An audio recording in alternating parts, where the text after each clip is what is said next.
up, everyone? It is Denise Salcedo. Welcome to this very special edition of Speak Now Pro Wrestling on a Saturday. And today we're going to be chatting WWE Smackdown. We're going to be chatting AEW Rampage and all of that good stuff. Now, today it is a little bit different. Normally I do these shows alone, but given that I am kind of a day late with all of this stuff, I didn't go live automatically. I figured I should bring on a very special guest with me to do this show here today. So ladies and gentlemen, please welcome Post Wrestling's very own John Pollock. What's up, John?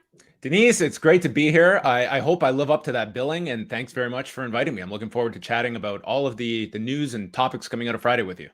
Dude, I gotta tell you, so when I started making friends with people in wrestling and all of that good stuff, I don't remember exactly how you and I started becoming Twitter friends, but all I remember is this one thing where I saw that you followed me and I was like, oh my God, John Pollock followed me. This is so cool.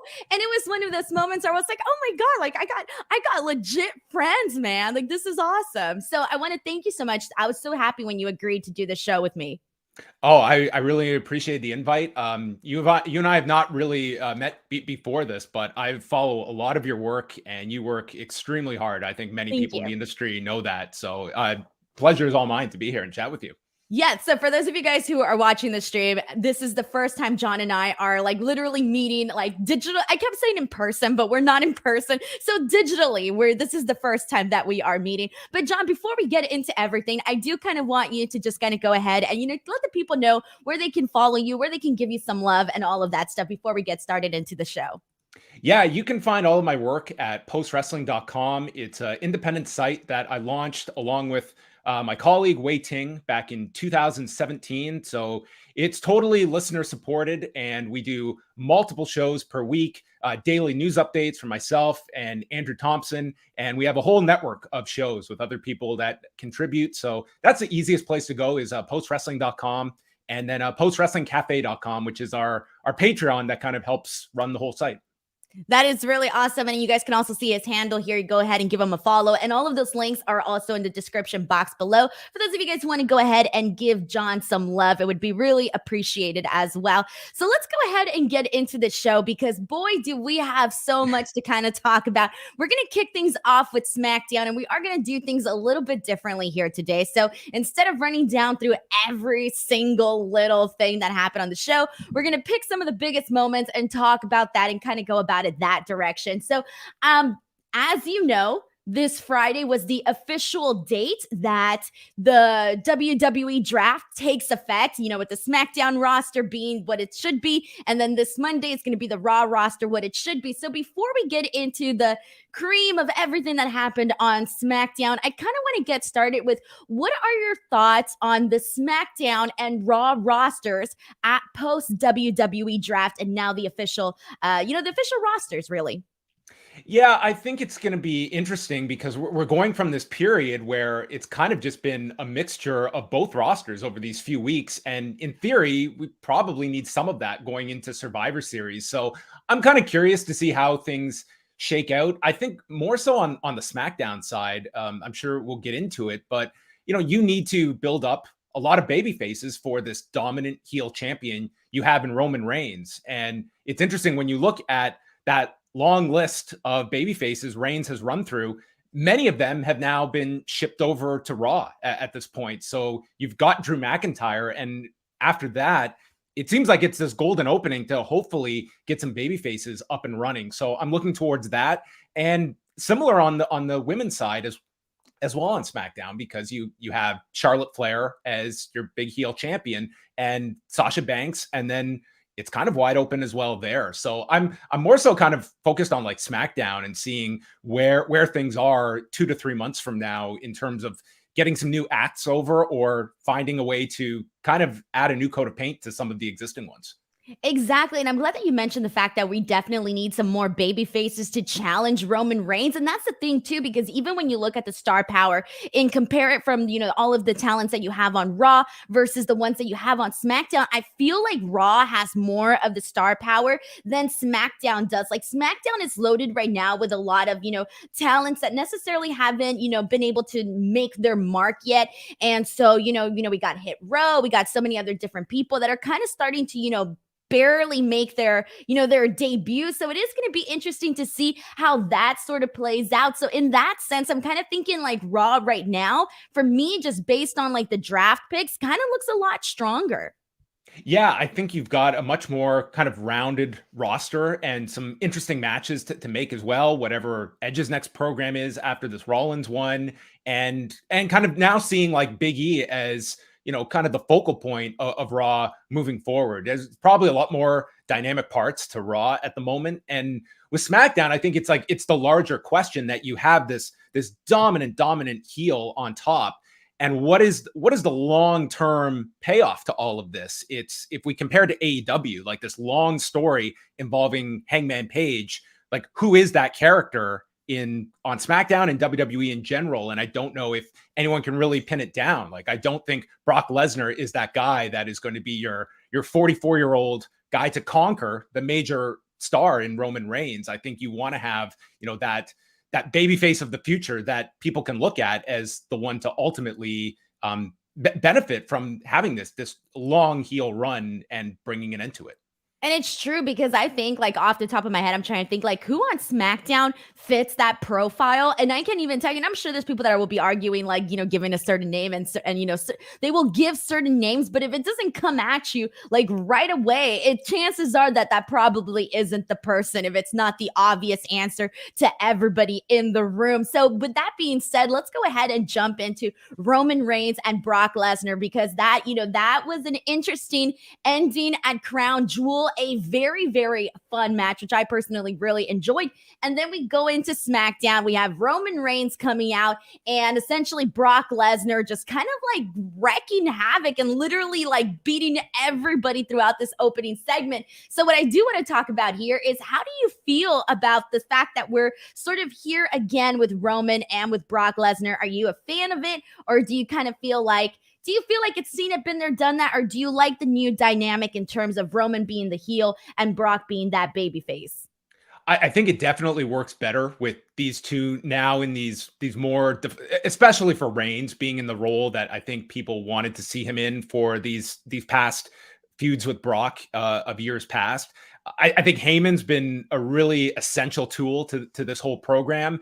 And I think like the challenge is sort of, we did the match for Saudi Arabia, and now it's almost like we have to put this pause on the feud, and Brock or rather Reigns sort of having to just transition. Like, he should be tied to Big E for the next month, and then you get through that remaining period until the Royal Rumble. So it does feel like the challenge is getting through a bit of a stopgap of Reigns that's just going to be facing people that are largely on the back burner before they're ready to restart this program with Brock Lesnar. I thought it was a pretty effective angle on Friday night, and dedicated a ton of time to it. It was pretty much the first 35 minutes of the show dedicated to those two and presenting Brock as the big monster to explain his absence. But that's going to be the challenge, is I think getting through, December and into January before, you're looking at Lesnar probably coming back for Royal Rumble time.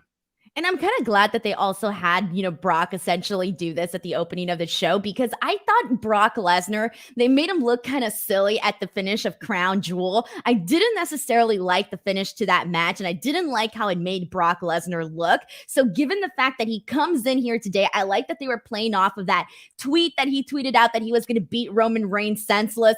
And, he comes in and he's like pissed off. So I almost feel like it gave something back to Brock Lesnar that I felt was kind of taken away during that Crown Jewel finish. Like, even though that was a badass match, I was kind of left there like, what the hell? That's it?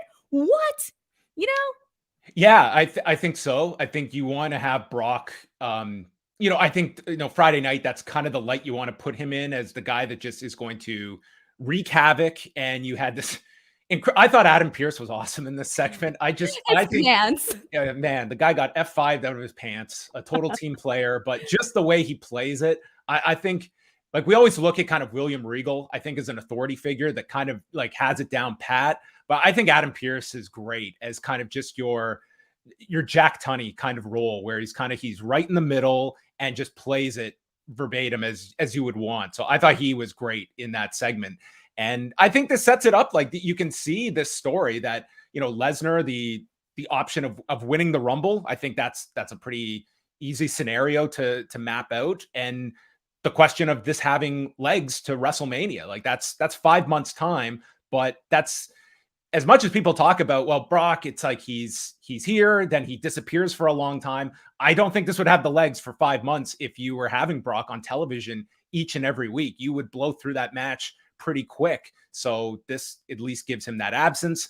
But in the meantime, it's trying to get those other challenges up where people are going to suspend disbelief that any babyface has any chance here with Roman Reigns. And that's a struggle when have such a dominant heel champion that everyone knows what the big match is, and it's probably not going to be on a B-level show from now until the Rumble or Mania.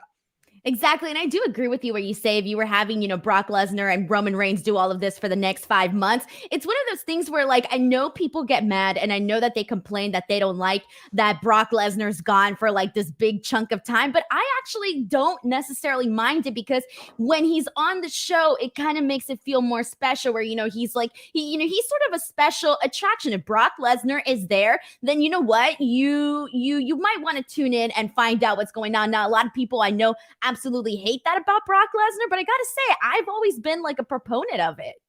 I think so too. I think it's really incredible when you look at the fact that this Lesnar run, that they've gotten so many years out of it, when we're talking, like, we're coming up on almost 10 years since he came back after the UFC run, that I don't know if Brock mentally would have lasted. I don't think there was a prayer if this guy had been on the road weekly. I think this would have been a much shorter relationship, and you probably would have like maxed out his value along the way. So I think that, it's not going to be everyone's cup of tea, but I think the trying to keep him as that special attraction, as you labeled him, I think that's been the most effective way to get the most out of Brock so that he still does feel special when he does show up and does a big match. Exactly. And we got a lot of people here on the chat who basically say they adored this segment. We got Kevin Brew, who says the main event of Oh, wait, this is the wrong comment. I was going to read. This is the one that I wanted to read. From Kevin Brew, who says that was the best part of SmackDown, Roman Reigns and Brock Lesnar. We got Brandon Rosen, who says there is no babyface of the future anywhere on WWE that I can really think of who is the biggest babyface in the company. That's a good question. Who would you say right now is the biggest babyface in the company for Raw or SmackDown? Honestly, right now, I think your best option is Big E. And it's interesting, like, he's in the role of champion. And I think that makes for something kind of interesting for Survivor Series, in that, do you, like, the obvious is Roman Reigns just steamrolls another guy. I don't like the idea of Big E losing right now when he's sort of just getting up and running in this spot as your big flag bearer on Raw. That the idea of Big E winning, where he's not winning the title, but it's something for him that I think you could pay off later down the road. That it's actually kind of an interesting match when you actually try to map out a finish for that match. But I'd say Big E right now is the person that I would say has, that they have done the best job with. Drew has sort of been watered down a bit after the Jinder program. A whole lot. But he's in a position now on SmackDown where they have got to heat him up in a big way. And that's sort of how he came off on Friday. But I mean, look at the depth after you get through Drew. Like, it's on SmackDown, like, you're talking like Jeff Hardy, who has hardly been treated as such for a long time. So that's going to be, I think, one of the priorities is some of these baby faces, not just identifying them, but also once you have an idea to push them, not giving up on them after a couple of weeks if it doesn't click. Because even Jeff Hardy, right now they sort of they haven't necessarily been treating him with that much dignity, on the shows and whatnot. And people have been, clamoring for them to, the fact that you have Jeff Hardy, somebody who is always, no matter what, going to be over with the people. It's like, if you have somebody like that, and you still have somebody like that on your roster, like, you want to go ahead and utilize that popularity versus trying to, like, keep it and tame it down. And so a lot of people here in the chat are also mentioning Jeff Hardy as somebody that can go up against Roman Reigns, and that's perfectly fine. But it's such a like right now, because of the way that Jeff Hardy has been booked, it feels like such a short-term thing where I don't even know where the interest would be at right now for something like that, given the fact that they necessarily haven't kept Jeff Hardy, the way that they should have. Yeah, it's one of those, Denise, where I could only see Jeff Hardy being sort of your, like, a B-level pay-per-view, like that New Year's Day show that they have where you heat him up for a couple of weeks. But, and again, Jeff Hardy is not your long-term answer either. I think it would be a very short-term kind of guy to go with. But to your point, I think it's pretty consistent that this guy gets a way bigger reaction than his push that he gets on television. Like, he is consistently somebody that audience reacts to as a big star, even when he is not. Like, this guy was running around with the 24/7 crew a couple of weeks ago. So that sort of is where people have seen him slotted. And, he's been risen above that level over this past month, but you still have a lot of work, I think, for fans to see him in that top level, which I think they're going to be cornered into having to go into those kinds of directions.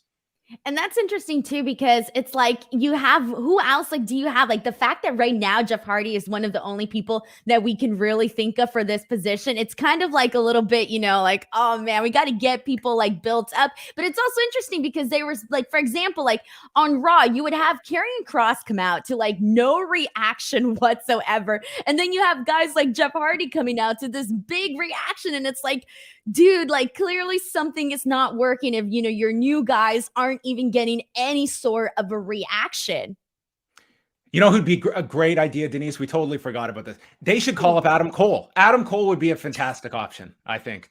You would think, hey, we need somebody who is a really good, obvious option. Adam Cole, baby. Well, unfortunately, that ship has sailed. But let's go ahead and jump into this next topic here. So you mentioned Drew McIntyre. We were sort of talking about how he's been watered down. He was definitely one of those people where I was like, all right, when the draft comes, he needs to hop on over to SmackDown. He needs a fresh start, because what they were doing with him on Raw necessarily was not working. Now, based on the events that unfolded on SmackDown, Sami Zayn essentially answers his challenge here. He interrupts Drew McIntyre. We have Sami Zayn with a brand new theme song. I gotta say, I was a big fan of this because I love Sami Zayn. I think he's underutilized as well. I think he's somebody that I almost feel they forget that they can do much more with Sami Zayn, because he can kind of do like anything that you want. If he's going to be jobbing out in a match, it doesn't necessarily come off as bad as if you have somebody else doing it,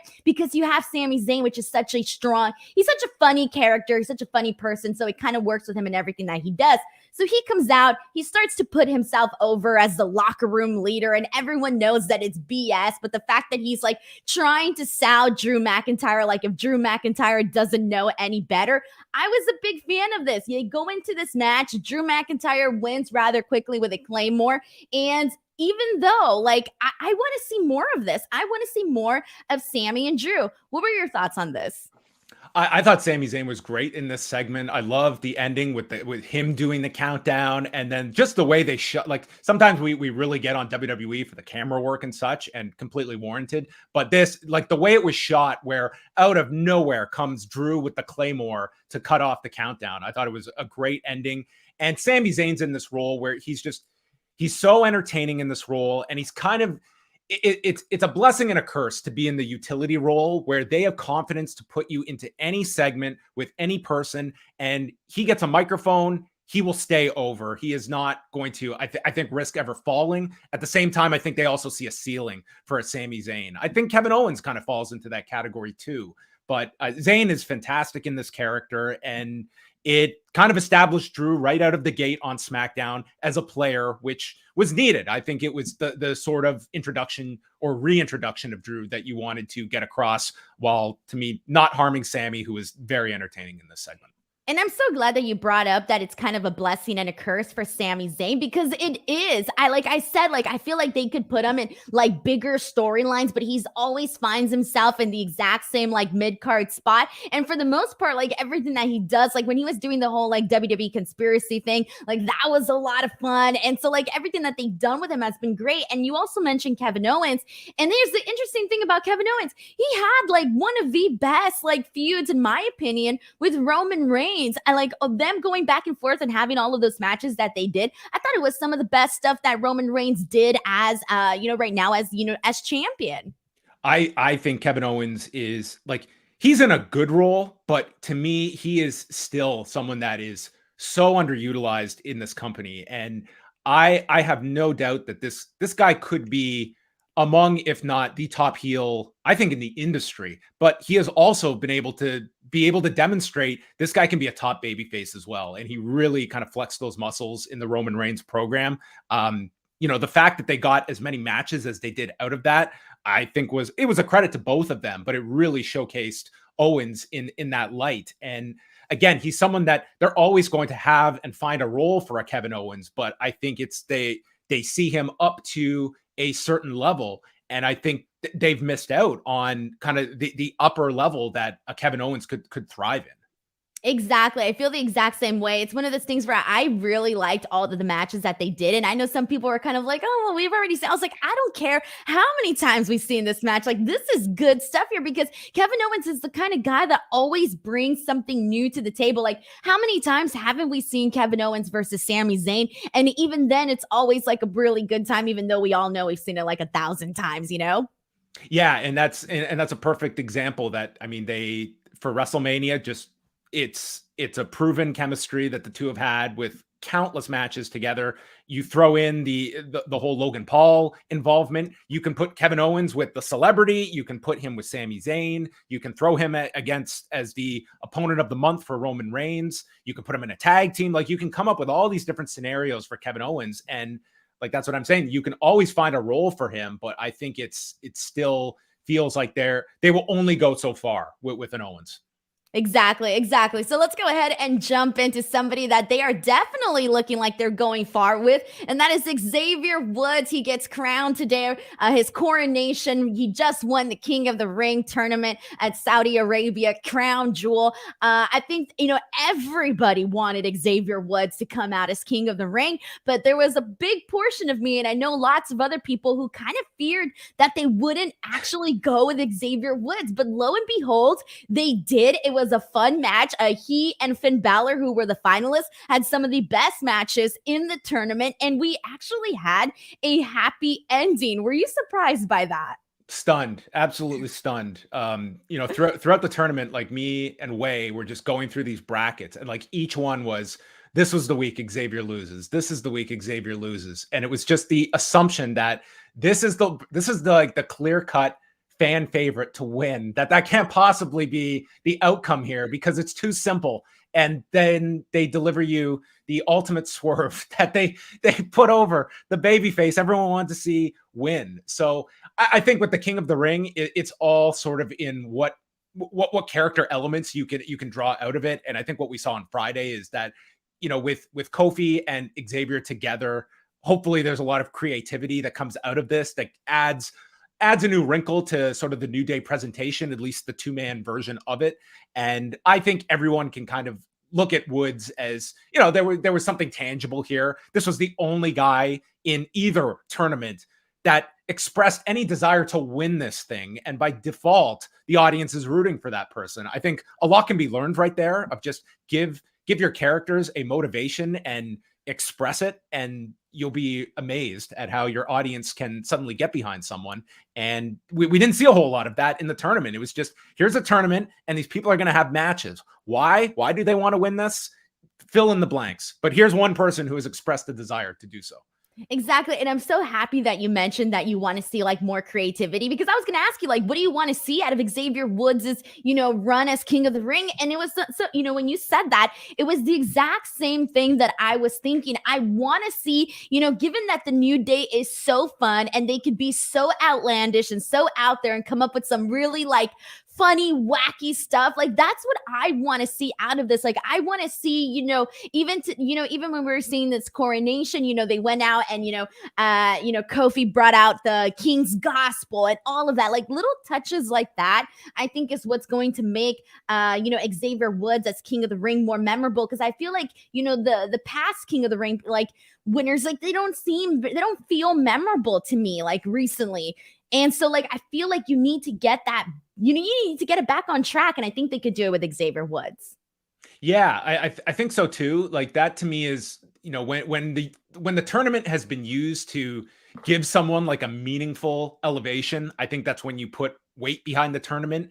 But a lot of times we will see it's really just to add comedy to a character like we got with Corbin. And I think that's when you kind of water down the tournament. I think with Woods, it's kind of a sort of in between that. I think that this can certainly add a lot of dynamics with him and Kingston. At the same time, I don't think anyone's holding their breath that this is going to suddenly propel Woods to a top position. But it's, they're two characters that can very much be utilized in this buildup for Roman Reigns and Big E, playing off of the history and Kingston.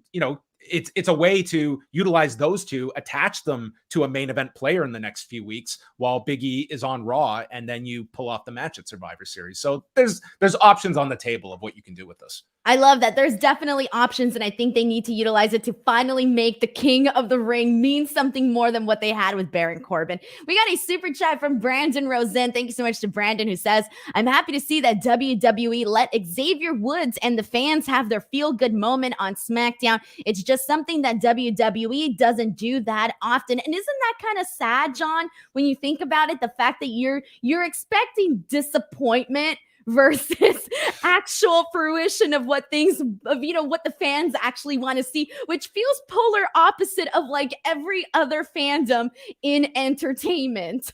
It's like, it comes down to like basic storytelling, and you always hear like the idea that, well, man, the heat that we can generate from this, we're going to tease the audience with something and we're not going to deliver it. It's like, that's fine.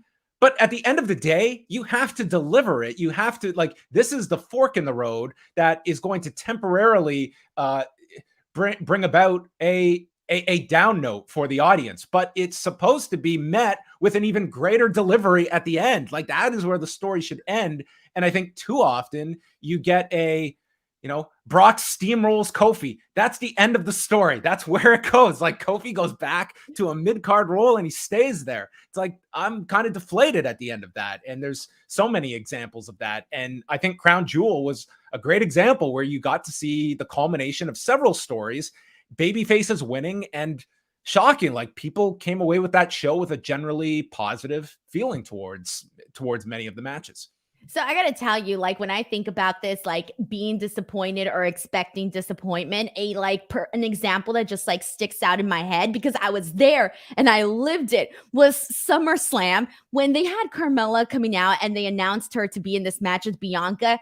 Everybody in the crowd had like this reaction of like nothing. Everybody was just like, oh, like deflated. And it's crazy that even though they obviously didn't end up going that way, everybody believed it because they were so, people are accustomed to not necessarily always getting, the fan favorite option. And I remember being there and feeling that moment and just thinking, oh my God, they really are going this direction. And when they did it and Becky Lynch came out, I can tell you, like, I legitimately, marked out because I really, really thought that was what we were going to get that day. Yeah. And I think like there's always that balance to it as well. Like, we can make like comparisons. Like, you look at like what they're doing right now, for instance, just with Adam Cole and Jungle Boy. It's like there's clearly like an idea here where they are keeping Jungle Boy sort of linked to Adam Cole. And it's, he's come up short, but at the same time, it's like he's also got the better of Adam Cole in certain segments. And you're kind of trained watching this show that, okay, Jungle Boy has not beaten Adam Cole yet, but there will come the day that Jungle Boy is going to get his big moment. And I think that takes consistency over time, where I think you're going to get a lot of more leeway with your audience, that they are going to be more receptive to seeing the long-term picture, as opposed to many examples in WWE where you just get the rug pulled out from under you and that payoff never comes. And that is going to kind of breed that pessimism when it comes to giving the benefit of the doubt to long-term storytelling. You got to make it matter, point blank. Make it matter, and then people will start to take you seriously, you know? It's a simple concept. Exactly. It's a simple concept. So let's go ahead and jump into Xia Li. So we have this Xia Li vignette. She's going over to SmackDown. So I do want to ask you, what has been your impression of Xia Li thus far, given what we've seen of her in NXT? Are you excited, or are you kind of thinking like, well, they didn't do anything with Toni Storm, and so like, I don't know if I should really be excited?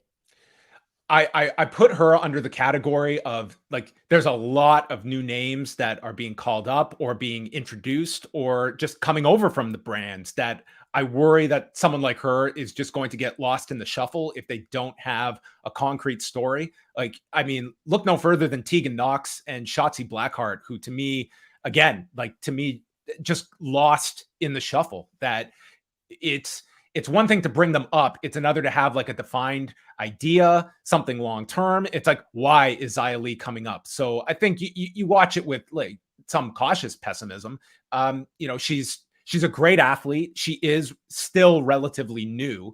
She has been around a few years, but I just look at the numbers, and like Toni Storm's a perfect example. Like, you've seen a lot of these call-ups, and all we have seen are people that have not really hooked on to any consistency on television, that have been forgotten about, and you're adding more names to it. Like Aaliyah is as well thrown into that mix as well. So it's more so just finding some consistency and a character that people can latch onto, rather than just being another number in the women's division. Exactly. And that's the thing too. It's one of it for me, I'm just thinking like, okay, Xia Li has this very unique look, but when you've seen the track record, and you mentioned Tegan and Shotzi, and that is a perfect example of, two girls that were going out there, they were getting these wins, they were up for those tag team bouts, and then, they even won their contendership match. I think they defeated the champions 3 times and never even got their title shot. And then they're disbanded, as a group. So it's one of those things where it's like, okay, given, like, I know you can do something right here with Xia Li. I know you can, but given the track record, again, you got to prove yourself. So let's go ahead and jump into this next match. We got a rematch of a crown jewel match, Mansoor versus Mustafa Ali. Honestly, I don't think they should have had this match tonight. I think that the way that they did things at Crown Jewel, I thought the way they played everything out on that show, especially for this match, was very well done. They didn't have to go back and redo this match. Yeah, it certainly just felt like just excess after the night prior. I thought they handled it really well at Crown Jewel, and the reveal at the end with the silver medalist. Like, I thought like that came off really strong for Mansoor. Ali was great in that match. I mean, here these two, they had 2 minutes. It was like very, very short-lived, and I don't think a match that anyone was thinking about when the show was over. But at least having a presence on the show, and we'll see what this move over to SmackDown means for these two as well.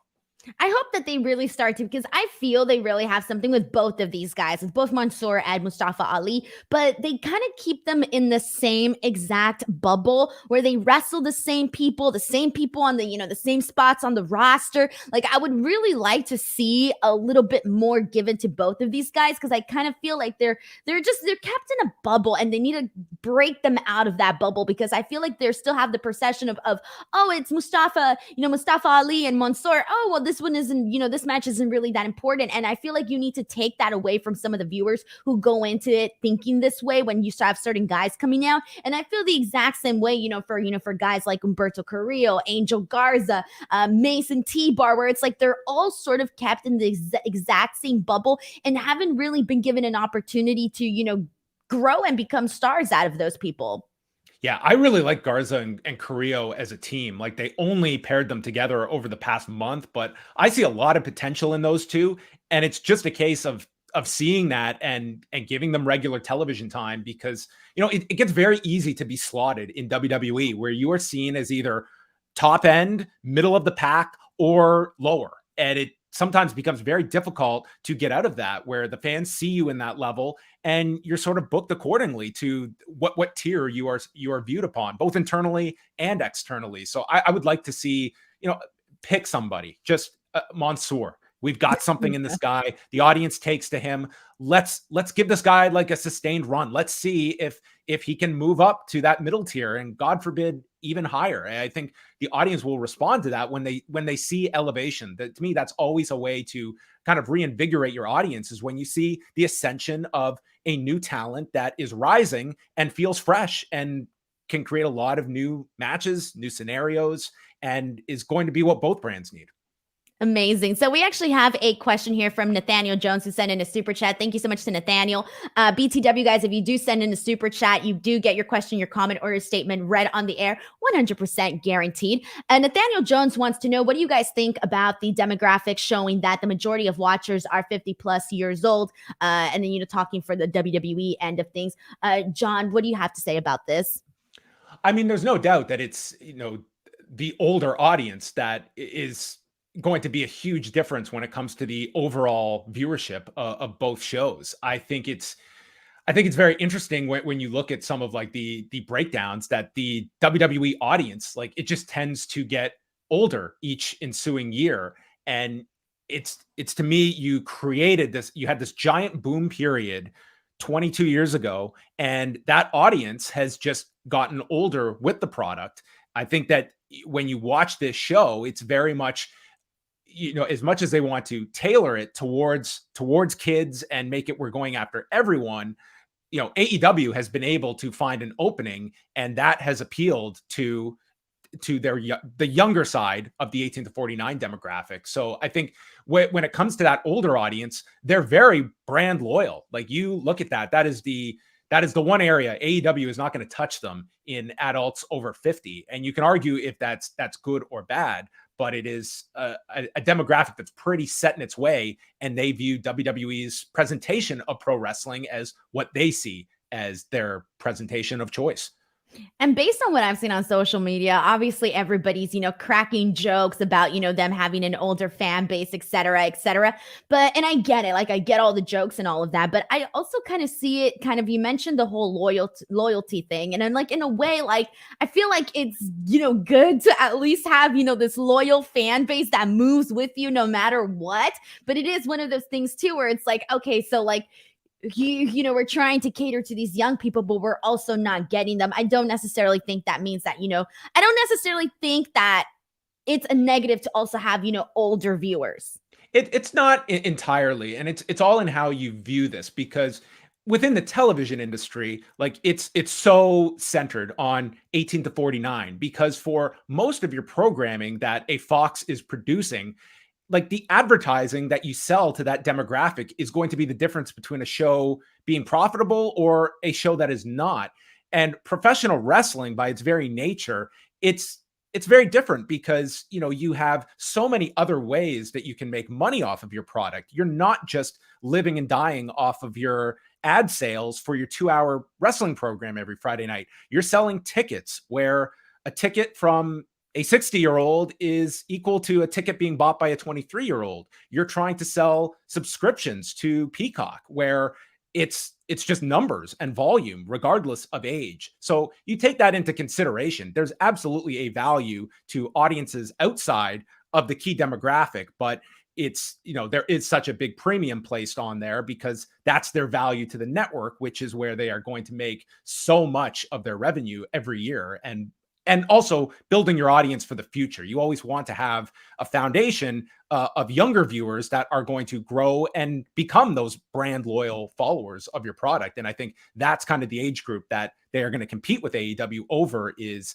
the audience that is current AEW viewers now, that are going to grow and age naturally into being those ones that, when they're over 50, are they going to be most loyal to AEW, as we're looking very long term now at this picture. And that's the thing I do want to ask you is, what do you think, WWE, they're doing the NXT 2.0. They're, adding, more like hip personalities. You got Hit Row, for example, on SmackDown.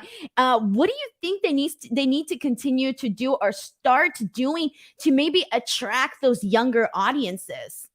I think it's really tough because you're coming out of this head-to-head war with AEW, where it just seems like NXT 2.0 is a very clear sign that we are getting away from that.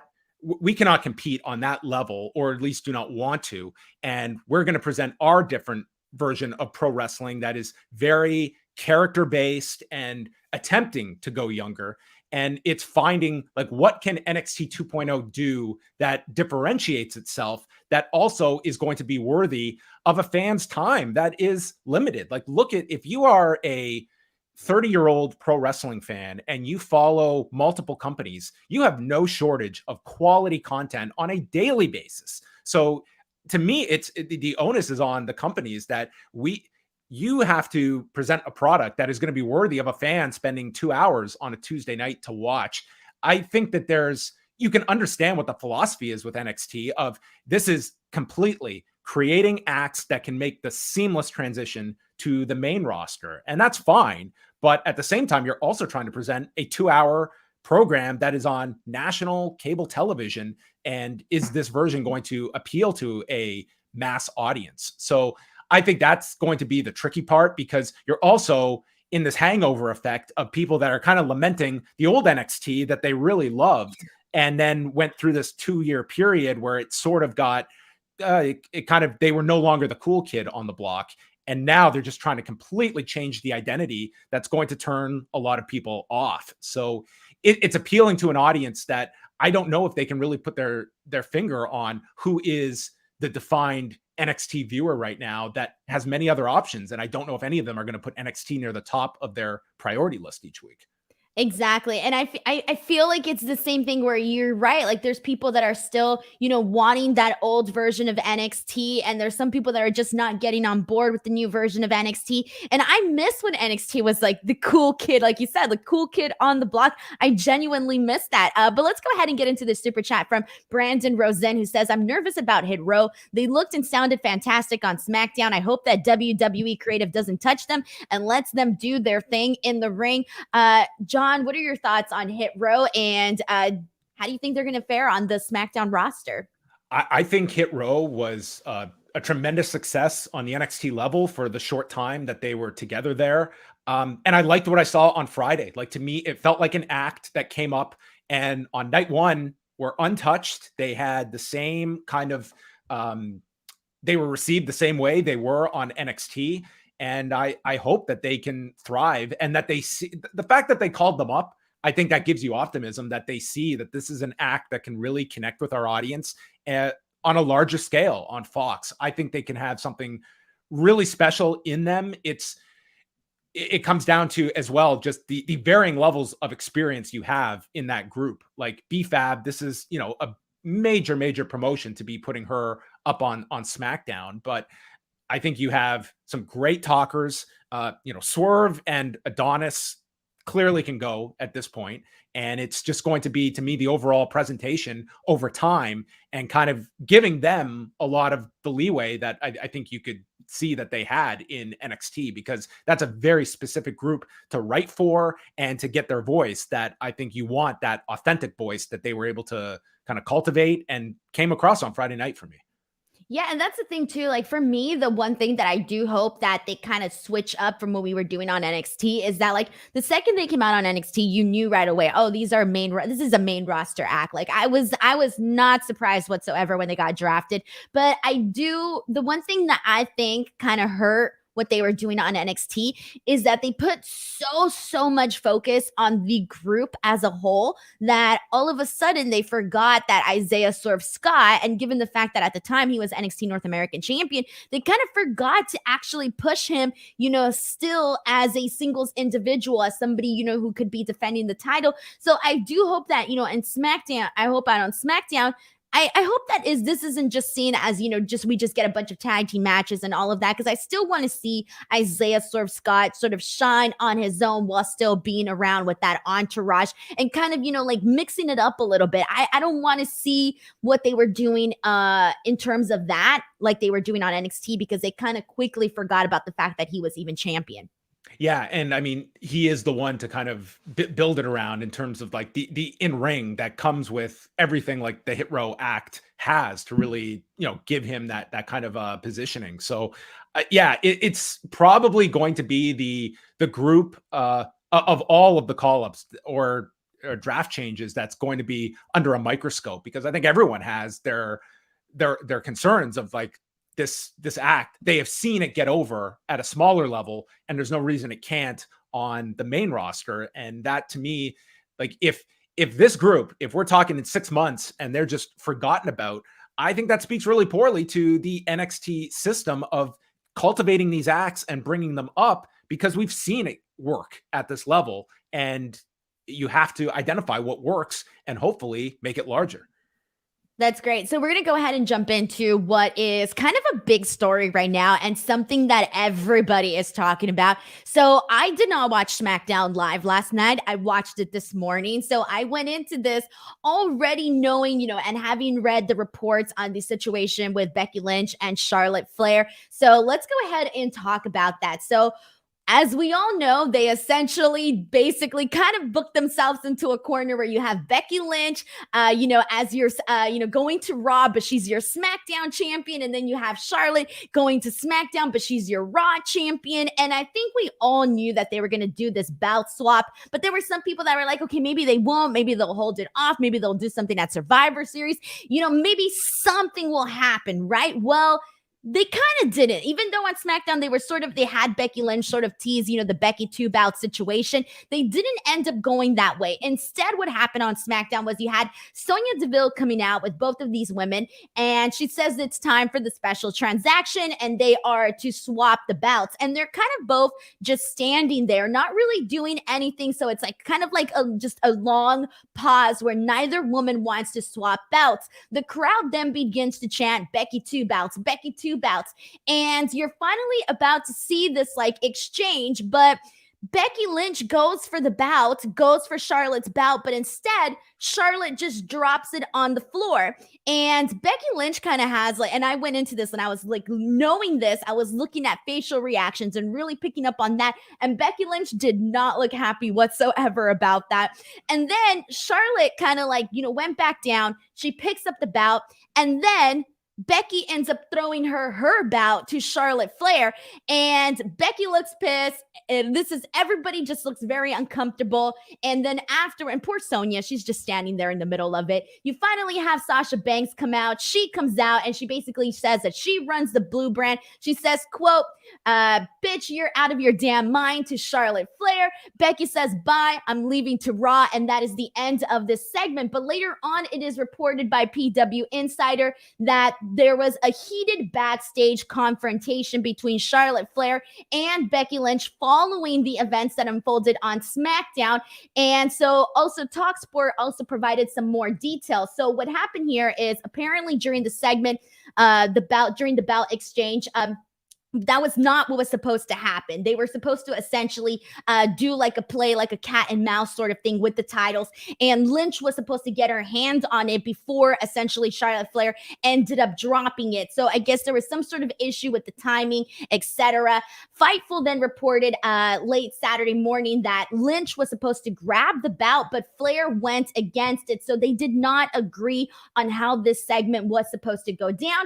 Charlotte Flair reportedly raised concerns before the show that she didn't want to look weak, nor that she didn't want her title reign to look weak during the segment. Apparently, according to TalkSport, she fought all day against the title switch. In fact, it's believed that no one involved was happy about it. Lynch and Flair then had a verbal confrontation backstage in which Lynch claims that Charlotte Flair disrespected her by making her look bad. Lynch then reportedly wanted to have the Becky 2 belts moment, which didn't end up happening. And then afterwards, it was said that Charlotte Flair left because she was told to leave so that things wouldn't necessarily get out of control.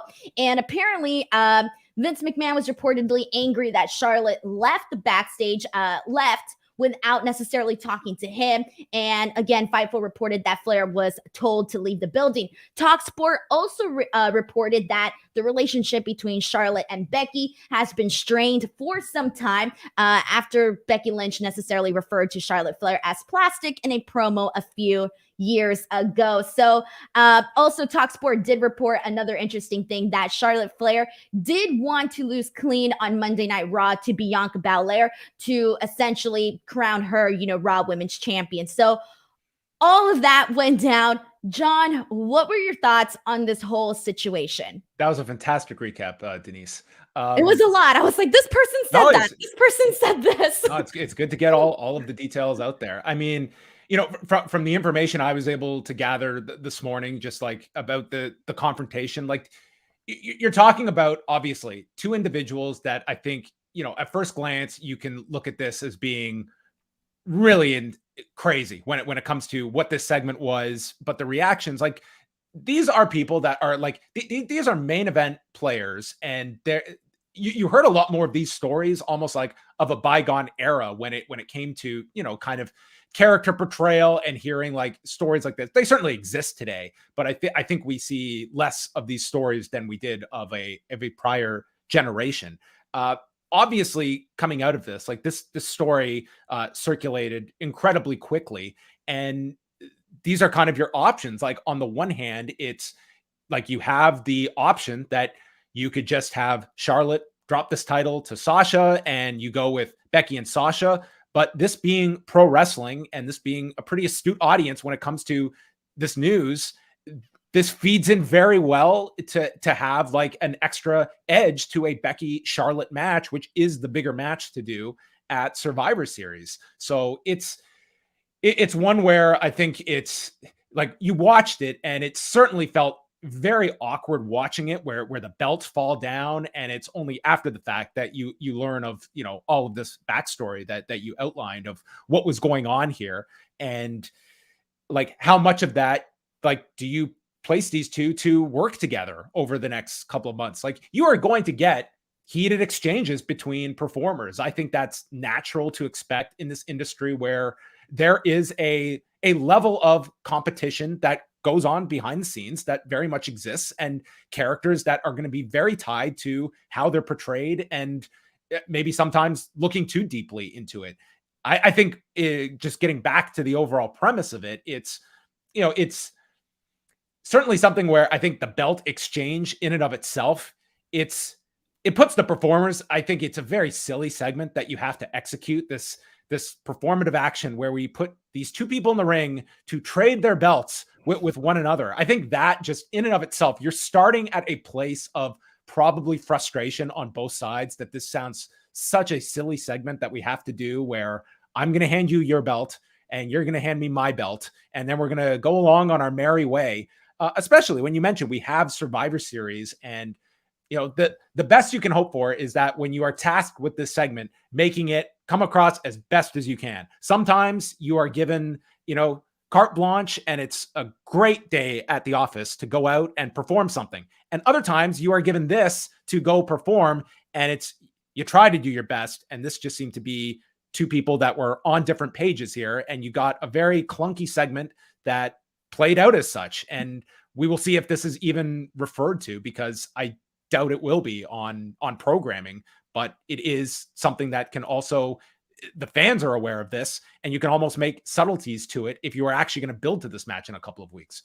I think if they were going to build to this match, they should definitely kind of use that as a way to, I feel like some of my favorite, feuds and stories and promos and all of that stuff is when you sort of, incorporate a little bit of the real life situation, in it. And that's, of course, given that all parties involved are okay with that. But here's the thing too, is that I feel like this automatically opens up people to say, oh, well, Becky was wrong. Oh, well, Charlotte was wrong. And, Charlotte already gets so much negativity online. And I know this, I've seen seen it. I've seen it on her page. I've seen it whenever I bring up Charlotte. There's always so much negativity. So I almost feel like people are automatically, trying to choose sides, etc. But at the end of the day, these are, two athletes, two performers that have, in my opinion, they have a right to say, hey, this is dumb. Like, there's so many times where you have, these wrestlers go out there and they're told to do this really dumb, idiotic stuff. And you always wonder, like, damn, like, didn't they say anything? Like, didn't you say, like, hey, maybe this isn't the way to go? And clearly they both were not happy with the, whatever was, decided upon that they were supposed to do. And then you essentially see them and they go out there and neither of them seem to be happy with what was supposed to be done. And I almost feel like you cannot fault neither of them, because it's like, man, like, you got to find a way, I think, to creatively, try to creatively, try to make everybody happy as best as you possibly can, to where neither of them looks bad. I don't think that Becky should have looked bad as a champion. I don't think Charlotte should have been made to look bad as a champion, because at the end of the day, they're both champions and they're both equal champions. It's not even like one is above the other. Yeah. And I think that goes down to kind of whether you're talking about a match or a segment like this, is that you have to have that trust in your dance partner that we are on the same page to achieve the same goal. And this one, I mean, you're probably going to get, differing viewpoints based upon what side you hear from. Like, Becky is going to have her perspective of the segment. Charlotte is going to have hers. And I think it just comes down to what was laid out, and did one deviate from that? And if so, I mean, that kind of then falls upon that person. If something was laid out and either an audible was decided by one party, the end result was, it wasn't for the better. And this segment kind of, at least the first half pre-Sasha, sort of fell apart and was very clunky. But again, it's what you make of it, because pro wrestling is this unique thing where you are selling simulated conflict, but fans really get engaged when there's, as you mentioned, like that element of reality to it that you can lean into as performers. And I don't look at this as like this giant controversy. It would be one thing if this came to blows backstage. It did not. It's like heated confrontations. That's going to happen in any workplace environment at times. So, I mean, that it comes with the territory. It's what do we do with this after? And I would be surprised if this was at a level where you had two that were refusing to work together, because in this industry, this can be used for a positive if you want to sell that to your audience over the next month. I almost feel like this story, like you said, blew up really fast. I also think a huge part of the reason is because you have two women here. And at the end of the day, people like to know like what women are fighting. And that's just the way that, society has gone about things. And I won't be surprised if that is a big reason as to why people are like, oh, like, what's going on here, and why this story spread out of control like so fast.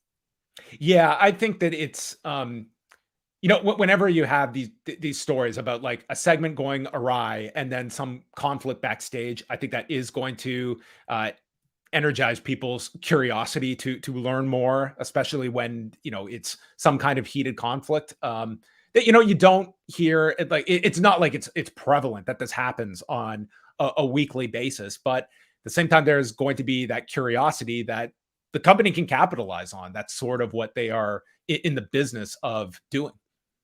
Amazing. So we got a couple of super chats, and then we're going to go ahead and jump into Rampage.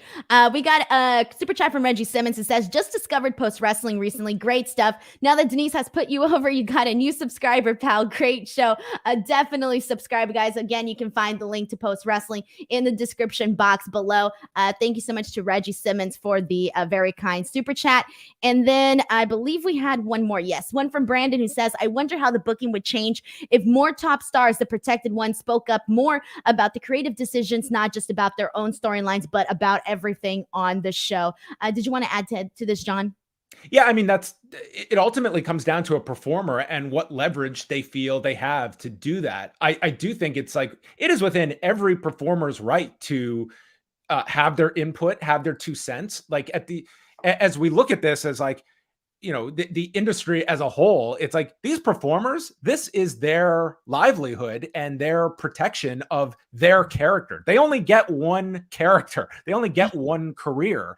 And that's why you can look at it, oh, it's all entertainment, but it's like you are kind of in control of that character that is going to make money for yourself for a career, and you have every right to have your 2 cents. I think where it comes down to is that once you go out there to perform, you do need to have 2 people that are working towards the same goal, and there's that agreed upon conclusion to a segment, and not having something where you're going to have differing viewpoints in the midst of a segment and it falls apart.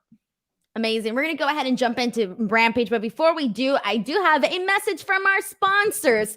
Later tonight on this very channel, Garrett Gonzalez and his longtime podcast partner, John LaRocca, will be doing their first ever live stream of the Fight Game podcast today at 10:15 p.m. Pacific Standard Time, right after AEW Dynamite is over on the West Coast. So once again, the Fight Game podcast with Garrett Gonzalez and John LaRocca will be going live on this very channel at 10:15 p.m. Pacific Standard Time, right after AEW Dynamite is over on the West Coast. Since it's late, they'll have a little drink with them, so kick back and grab your favorite adult beverage for Fight Game After Dark. Once again, that is taking place on this channel.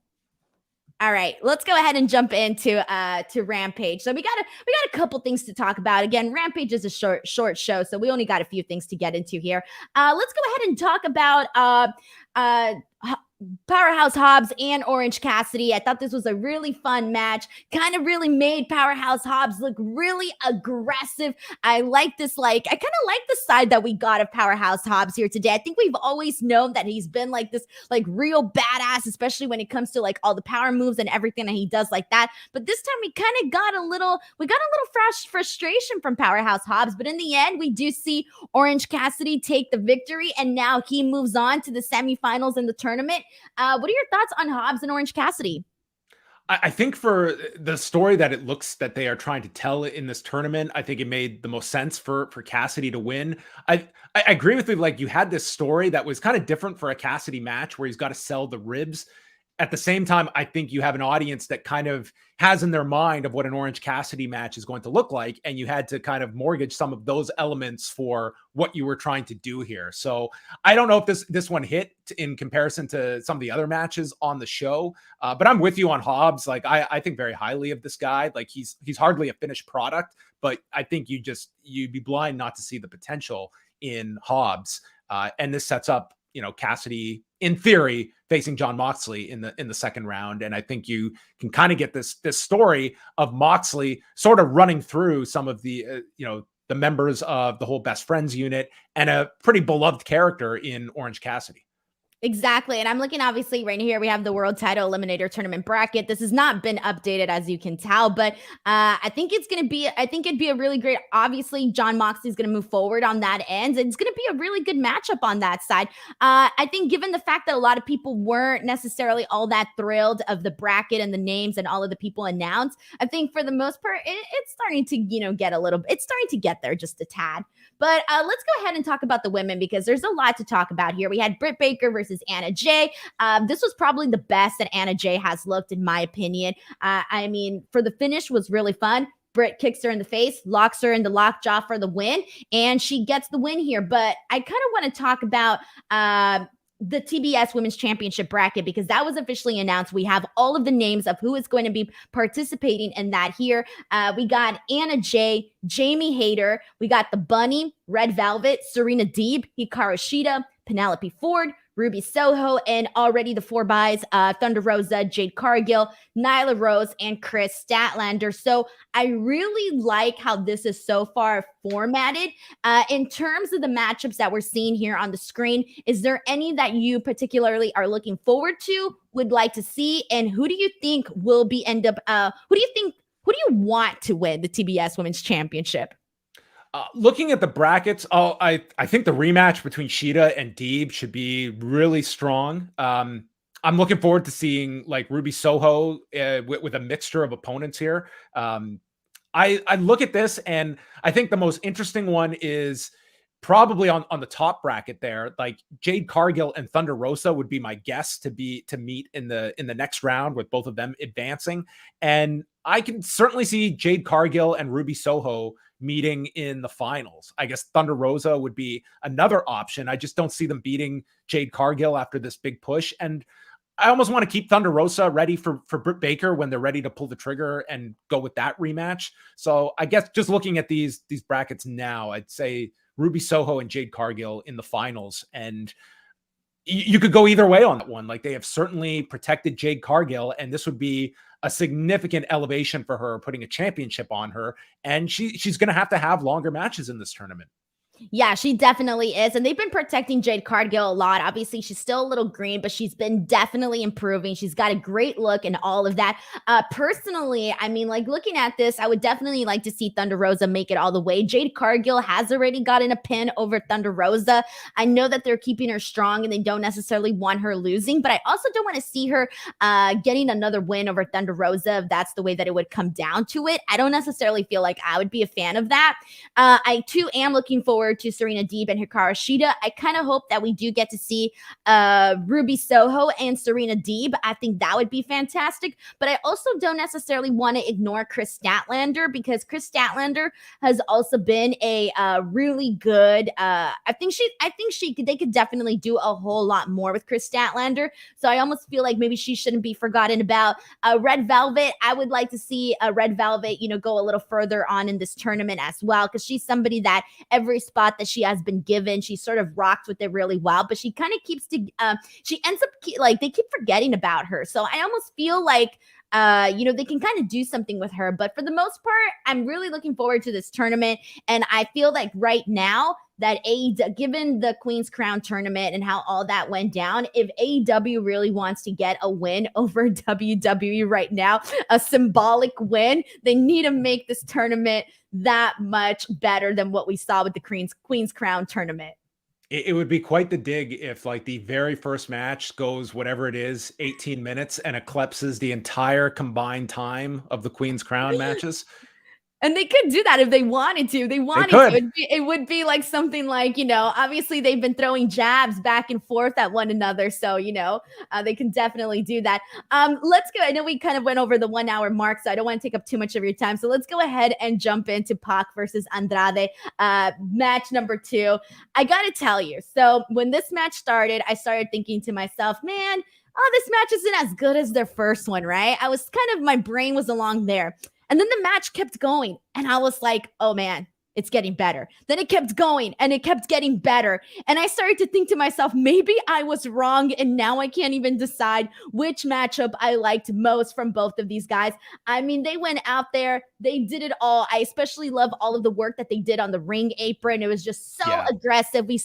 I feel like every time we see Andrade, in these types of matches, especially with Pock, he kind of pulls out a new trick out of his pocket. And I kind of feel like it's always like, oh shoot, like, Andrade is good, but I almost feel like people always forget. And then he's like constantly reminding you. And that's exactly what I felt with this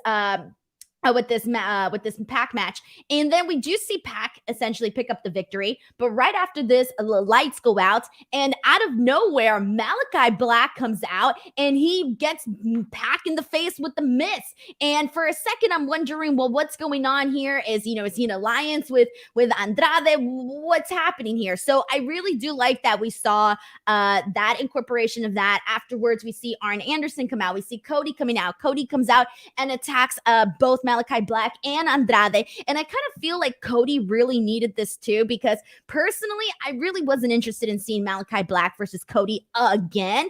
So I kind of feel this added a little bit of interest. The crowd hasn't really been reacting to Cody the way that I'm sure that he wants them to. And this time they did. They kind of had his back during this. So with all of this being said, how did you feel about Pac Andrade, and how did you feel about the finish with Malachi Black and Cody and all of that?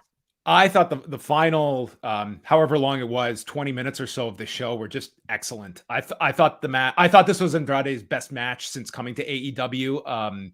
I just thought these two were terrific together. I understand what you mean. I think like there was a midpoint of this match where it just escalated, and as you mentioned, like the creativity they came up with the apron spots, it's pretty hard to impress me when it comes to apron spots in this day and age because we've seen so much. But man, some of the like crash and burn spots from Andrade with the back falling onto the edge, and just like these two, they really did a terrific job together. I wouldn't go so far as to say this is the best match I've seen in Rampage, but it's definitely in that conversation, I would say, of your top like 3 or 4 matches that they've had. And the post match, I agree. Like you had such, and we haven't even mentioned this yet for Rampage. This was an awesome crowd in Miami. Like a lot of times when we get the taped episode of Rampage, you can see an audience that has certainly sat through a lot. And sometimes you pay for that on the back end with Rampage.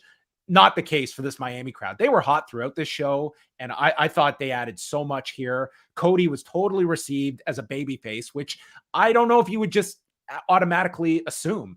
But the key is Arn Anderson, master of the Glock, coming out here, and I think has just added so much here to this Cody and this rougher edge to him. I thought the ending was great. Like you really did set the table well for tonight's third match between the two, but it was a terrific match with Andrade and Pac. So I thought this was a really great final, 20 minutes or so to Rampage. I feel like Arn is definitely adding so much right now to Cody in terms of like trying to get him, in the fans' good graces again. Like the whole, him getting over his arm to Anderson and, the Glock and all of that stuff. I think it's definitely also benefiting Cody in this situation. And I also like to see the fact that, we saw Andrade, have, his business dealings with MJF. And, it's really not clear what was going on with him and Malachi Black just yet. I'm sure that will become clear later on. But now you kind of start to see him. And even before, he mentioned in his promo that he has friends in all of these places. And so I like the fact that they're sort of incorporating little bits into everything that Andrade does. I think it levels up his character. It's kind of like, oh, well, he has friends in certain places, Yeah, it certainly keeps that door open. You also had the connection here of 3 NXT champions in Andrade, Pock, and Aleister Black, Malachi Black. That is so true. It's so wild to think like how fast things move in wrestling. Like one moment you're used to seeing somebody here, next they're over there. I mean, it's wild. John, thank you so much for doing this post show with me. I know we went over the 1 hour mark, but I just had such a good time, picking your brain and getting all of your thoughts on all of these different subjects. I want to thank you so much for doing this post show with me. Before we get your plug in, I do want to let everybody know that tomorrow I will be going live at this exact same time at 12 p.m. Pacific Standard Time, 3 p.m. Eastern Time. I'm going to be going live with Robbie Fox. Robbie Fox and I will be talking about tonight's AEW Dynamite tomorrow at this exact same hour. It's going to be a whole lot of fun. And then after this, I will be back to my normal schedule of Tuesdays, Wednesdays, and Fridays to talk about the shows on each of those respective dates. But before we go, John, please feel free to plug in anything you'd like to plug in. Well, this has been a blast to chat with you, Denise. So thanks a lot for the invite. If people care to hear more from me, you can do so at postwrestling.com. And we will be having lots of coverage this weekend. Bound for Glory tonight. GCW starring Denise tonight will be happening in LA. And then all wrestling all the time, postwrestling.com. You can go check out all of that. And thanks again for the invite, Denise. It was great to chat with you. And I have a ton of respect for all of the work you do. So thank you so much. Thank you. I'm really excited. I'm pretty sure we'll be doing more shows in the future. Guys, please make sure to give John a follow at I am John Pollock. Make sure to give him a follow there and check out postwrestling.com. Once again, you can find all of those links in the description box below of this video. Other than that, make sure you subscribe to F4W Online, and we'll see you guys next time. Bye, everyone.